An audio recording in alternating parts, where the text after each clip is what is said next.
రేపు అన్నా డీఎంకే బల పరీక్ష సందర్భంగా ఇటు ప్రతిపక్షం డీఎంకే భేటీ అయింది. స్టాలిన్ నేతలందరితో సమావేశమయ్యారు. రేపు అసెంబ్లీలో అనుసరించాల్సిన వ్యూహంపై చర్చిస్తున్నారు.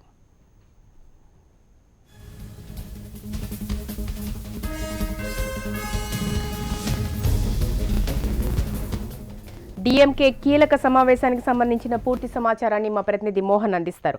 మోహన్, డీఎంకే కీలక సమావేశానికి సంబంధించిన పూర్తి వివరాలేంటి?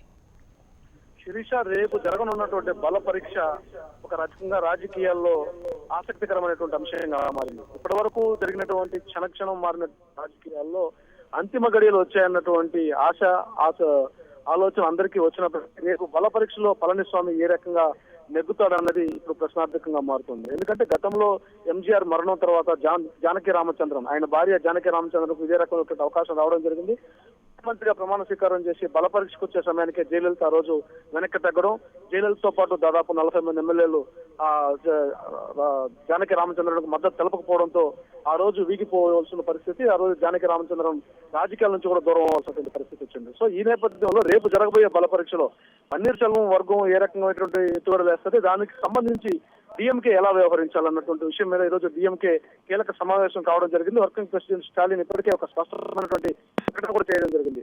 ఏఐడిఎంకే వ్యవహారాల్లో మేము జోక్యం చేసుకోబోమని చెప్పడం జరిగింది. అయితే 124 మంది పళనిస్వామితో కలిపి 125 మంది బలం ఉందన్నటువంటి స్పష్టమైనటువంటి అభిప్రాయం వ్యక్తం చేయడంతో 125 మంది కానీ ఉంటే డీఎంకే ఏ రకమైనటువంటి ఎత్తుగడలు వేసినా కానీ అక్కడ ఏమీ జరగదు. అయితే ఒకవేళ పన్నీర్ సెల్వం కొంతమందిని లాగలిగాడు అంటే మాత్రం అట్లాంటి సమయంలో రాజకీయ అనిశ్చితికి తెరలేపడానికి డీఎంకే కూడా తనదైనటువంటి పాత్ర పోషించక తప్పదనేది చాలా స్పష్టంగా తెలుస్తుంది. అట్లాంటి పరిస్థితిలో వచ్చినప్పుడు ఏం చేయాలన్నటువంటి వ్యూహం మీద ఈరోజు చర్చ జరుగుతోంది.